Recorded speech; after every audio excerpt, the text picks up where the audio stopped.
Okay, so it's not quite 5 o'clock. I mean, it's 5 o'clock somewhere, but I don't have a beer in my hand. I have a cup of coffee, but there might be a coffee beer behind our guest here. But I am pumped for, and this is only the second time I've done this kind of hashtag drink local thing. And I think it's inspired me to just keep it going and just to interview and get to know people and learn about local craft beer folks. And I'm in the process of figuring out who's going to be next. And I was talking to the team that's promoting the Real Wild and Woody Festival, the brewing company that just opened. And sure enough, I know the guy that started the whole thing, and that's who's with us today. So we've got Ryan with us from 8-Bit Brewery, and I'm pumped to spend the next 10-15 minutes just learning more about him, learning more about the beers, learning more about the brewery. And Ryan, welcome to hashtag Drink Local. Thanks for having me. Yeah, absolutely, man. So do me a favor and tell me where the heck this process started, because I feel like I met you maybe 2 or more years ago at a beer festival, and we were talking about beer, and we were talking about 8-Bit, and then all of a sudden, not all of a sudden, but I've seen it kind of grow and come to the light, and I've not been in yet, which makes me mad. So I apologize for that, and I'm going to come in real soon. But talk about where the idea started, going from, hey, I want to be a guy that runs a brewing company, to a completed open brewing company. Sure. So in all honesty, it just started off homebrewing. It was one of those things where when I was growing up, my parents had something called the Mother Earth News.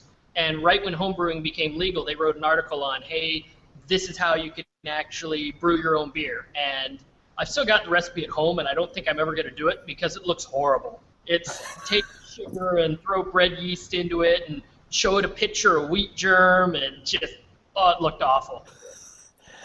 Do that as like an homage, though, one day, just like as like your yearly anniversary beer, and it'll be terrible, but like that'd be fun. Oh man, that's a rough little one, though. So yeah, with that, they always had 2 full cases of Grolsch bottles because they said someday we're gonna homebrew, someday we're gonna brew our own beer. And by the time I turned about 16, my mom said, I'm never gonna brew beer, and threw everything out. So a couple years later, it was just a couple months before my 21st birthday, found that loophole just a little bit too late. But was sitting on the couch, and I'm like, I think I'm going to try homebrewing since Mom and Dad never actually picked it up. So ran down to Brewer's Connection, grabbed my first kit, brewed it in the closet in a plastic bucket, and it was a honey brown. I still have that recipe at home. I really should frame it and put it in the brewery somewhere. Yeah, you absolutely should. That would be really cool. But it was funny because the batch turned out great, and everybody was me. Oh, when are you going to open a brewery? When are you going to open a brewery? And I constantly just shut them down. I'm like, guys, it's a hobby. I want it to stay a hobby and nothing more. Well, that's laid plans. From there, passion to an obsession, and about the point where we had 7 refrigerators and freezers inside the house, my wife said, well, why don't you just open a brewery? Okay. So, well, I tell you, I did a homebrew myself, and I've done it twice. And the first one I did was an IPA, and I thought this process is going to take 20 minutes, maybe a half an hour. It took 5 hours, and it was not fun. So I will say that as a craft beer drinker and connoisseur, I not only appreciate what you do as a brewer, but I respect it more than you could even imagine, of the amount of work and effort that it takes to go from a recipe and an idea of what this beer looks like and will taste like, to getting it to that finished product. And I did an IPA, and I, to this day, am a hophead, so maybe that's has something to do with it. But you absolutely need to take that recipe, frame it up, and put it in the brewery like that. What a cool story! Like the roots, and you need to put a Grolsch bottle somewhere in the brewery too, like because of that story. So I'm curious. Like, one, you have the coolest tap handles ever, and like that right out of the gate, you've got these awesome tap handles, and it's called 8-Bit Brewery. So there must be a love for video games in there somewhere. So where did the name come from? Sure. So that was one. I grew up with the original Nintendo. Can you still hear me? Okay. Yeah. It sounds fine. All right. So yeah, right in '87 when the Nintendo Action System came out, it's the only time my mom ever waited for Black Friday, because she was determined to make sure that I got one of those things. I was 4 at the time. And so she waited, got me the system, they got me a couple of games, and I went looking through all our old Christmas videos trying to see if I could find when I opened it, because I was a ball of energy as a kid, so I know I was bouncing off the walls. Couldn't find that, but it was one of those where even though they got me that system, my parents were very anti-video game. They're, hey, you need to go outside, go fishing, go ride your bike, get out from in front of the TV playing games. So the NES was the only system I had because they never bought me another one. No kidding. I played that well into 1998, 99 until I traded somebody a couple of computer games in high school to get an N64 from him. So, whereas, most people, oh, that defined my childhood. It's like, well, that almost defined my adulthood too, because it was the only one I had. That is awesome. We must be the same age because I was 4 when NES came out. And I remember sitting on the floor playing Tetris until I never could get to 100 lines. And Mario, I still think to this day I never beat the original Mario. So I need to find like a sim online and try to beat it. Like just dedicate my life for the next however many weeks it takes me to beat Mario. That's my dirty little secret too. I never beat the first Super Mario Bros. That's awesome. That's so cool. I just kind of did it that way. So currently, right now, if I come into the brewing company this weekend, which I might do, by the way, what beers are on tap, and what can I expect to experience when I come in for the first time? Sure. So we've got all 4 of our flagships on tap right now, which is White Mage Wit, and that's kind of my spin on a wit beer, whereas most people use Belgian yeast in there to get kind of the spicy, clovey flavor, sweeter, bitter orange peels, and then coriander. I can't stand Belgian yeast, and I don't like the flavor of coriander in beer, but I knew I needed to have something a little bit lighter. So I used Cascade hops to bring out the orange notes in there. Switched out the coriander for Grains of Paradise, which is a citrusy pepper. So it adds that little pepperiness back in there and citrus without being the coriander citrus. And then fermented it on English ale yeast and threw white cacao nibs in there. So it's not white chocolate, where it's a fake chocolate. It's actually white cocoa beans that's from some weird farm in Peru. That sounds awesome. Yeah, they're supposed to have healing properties, along with the Grains of Paradise, so it just made sense for White Mage. Yeah, that's cool. Okay, what else? We've got Black Mage Stout, which is a stout that's got regular cacao nibs in it and brewer's licorice. The goal with that one is to build it up to have a lot of the flavor, body, and mouthfeel of an Imperial Russian Stout without necessarily being 10 to 12%. And just who wants to drink one of those in the middle of the summer when it's 115? Well, me, but I'm different.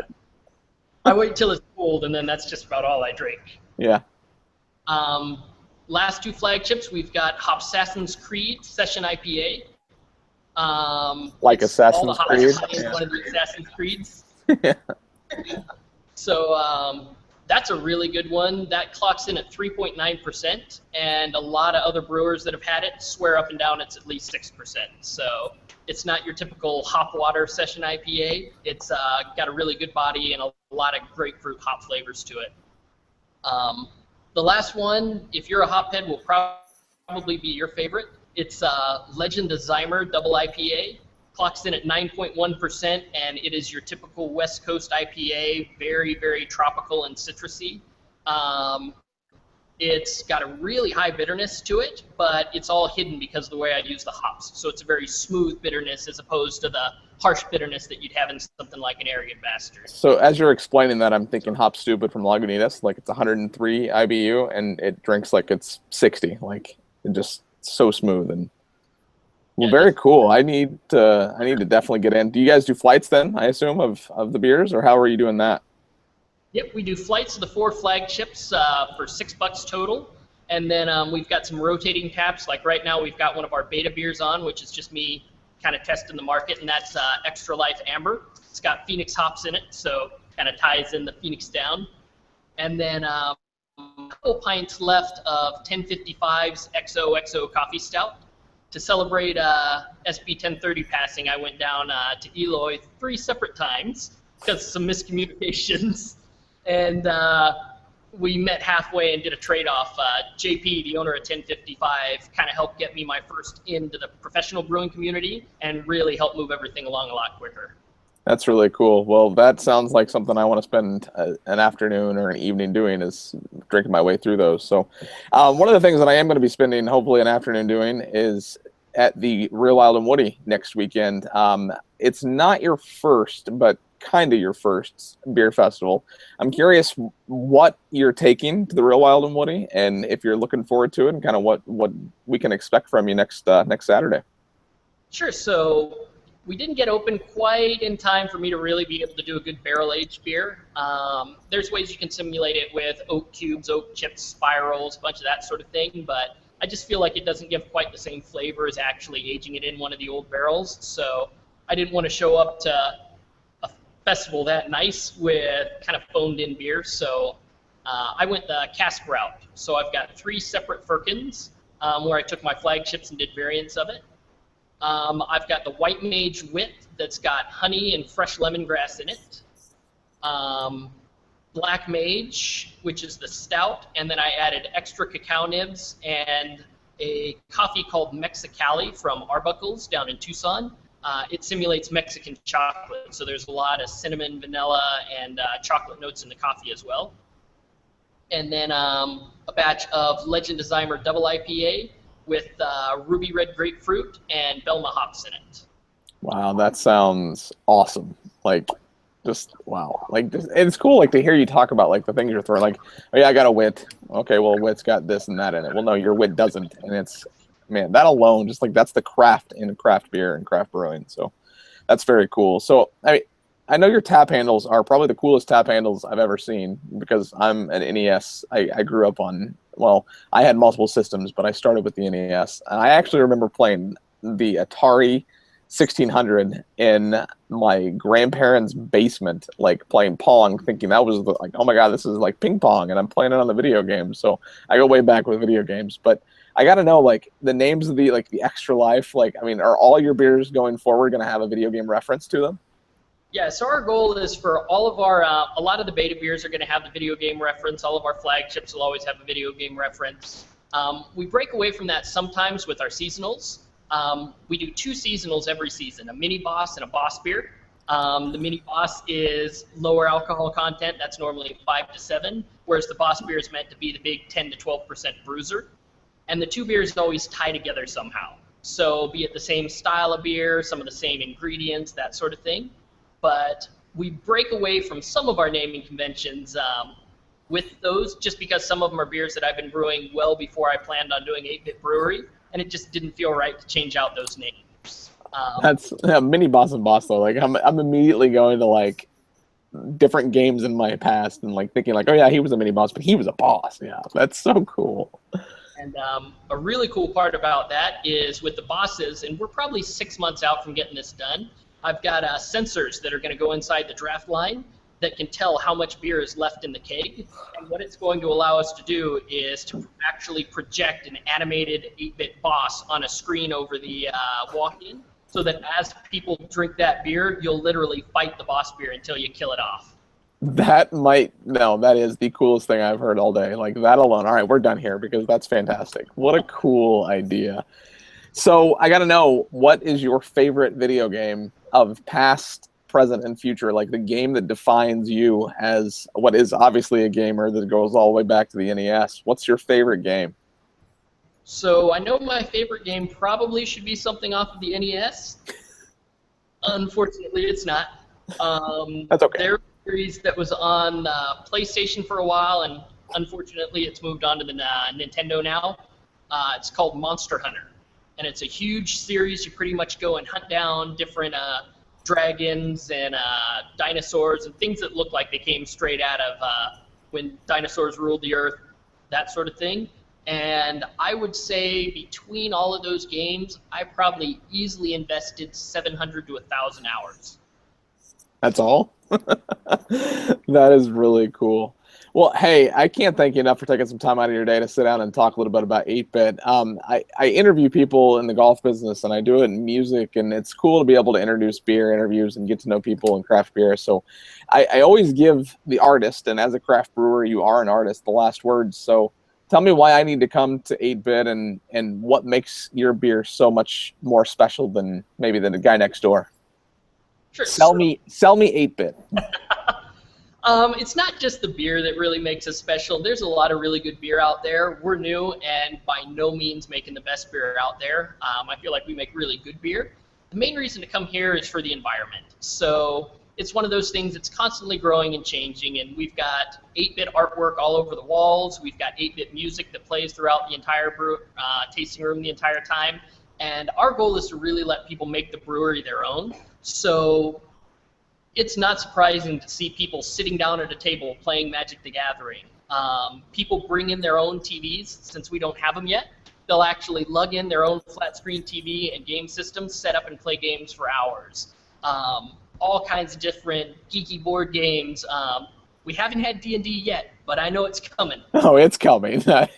So, and even on top of that, we don't have food. We encourage people to bring their own food in or order in, because we don't want to tell people, hey, this is what you've got to eat. We want to let people say, hey, I don't feel like having a hamburger at 8-bit today. I feel like barbecue, so I'm going to go pick something up. So that's really what makes us unique, besides our theme, is the tasting room is for you guys, and it's meant for everybody to come in, have fun, and be themselves without getting judged by anybody.